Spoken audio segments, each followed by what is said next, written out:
Salut internet! Aujourd'hui, sortez votre sel, votre couteau ou votre impala parce qu'on va chasser la créature. Et oui, on va parler des monstres de Supernatural. Pas d'inquiétude si vous ne connaissez pas la série parce qu'aujourd'hui on va parler des origines des créatures évoquées. Donc si vous aimez tout ce qui est monstres flippants, surnaturel, folklore et gris-gris, c'est parti! Est-ce que vous vous rappelez de l'épisode de la saison 1, Something Wicked? Les enfants tombaient malades les uns après les autres et c'était un méchant pas beau déguisé en docteur qui avait fait le coup.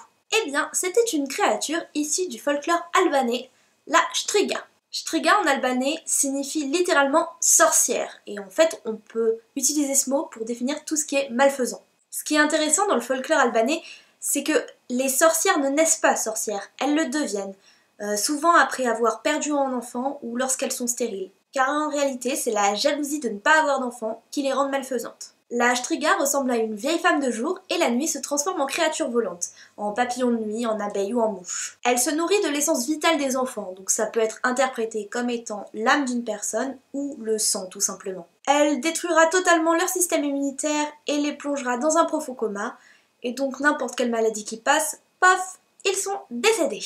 Et en plus, seule la Striga peut soigner ses victimes en crachant dans leur bouche.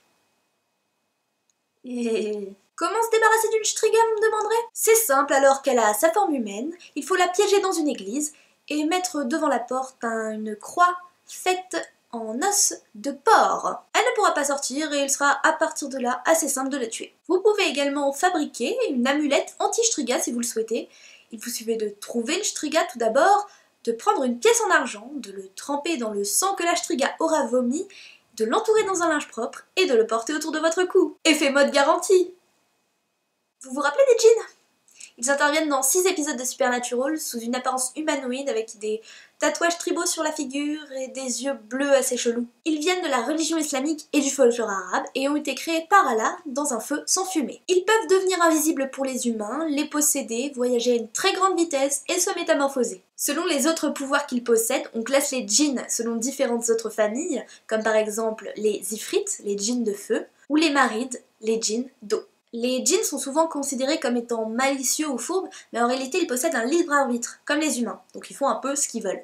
Et d'ailleurs, dans l'islam, les djinns subiront un jugement devant Dieu le jour du jugement dernier, comme les humains. D'ailleurs, sous plusieurs aspects, les djinns sont assez similaires aux humains, ils mangent, ils boivent, ils se marient, ils ont des enfants. Leur durée de vie, cependant, est beaucoup plus longue que les humains. Les djinns ont le pouvoir de posséder les humains, même si Dieu leur interdit. D'ailleurs, pour chasser un djinn du cœur d'un humain, il faut passer par la case exorcisme et prononcer le nom de Dieu, pas un de ses disciples parce que sinon il reviendra dès que vous avez le dos tourné. Passons au Wendigo qui apparaît dès l'épisode 2 de la saison 1 de Supernatural où nos deux frères étaient pratiquement des fœtus. Des heureux campeurs se faisaient attaquer par le Wendigo qui les laissait pendus dans sa caverne tels des jambons qu'on laisse assécher. Alors le Wendigo est une créature issue du folklore amérindien. En réalité il est appelé sous plusieurs noms mais ils veulent tous plus ou moins dire l'esprit maléfique qui dévore l'humanité. Les Wendigo étaient autrefois humains, jusqu'à ce qu'ils mangent de la chair humaine. Attendez, vous croyez qu'Hannibal était un Wendigo?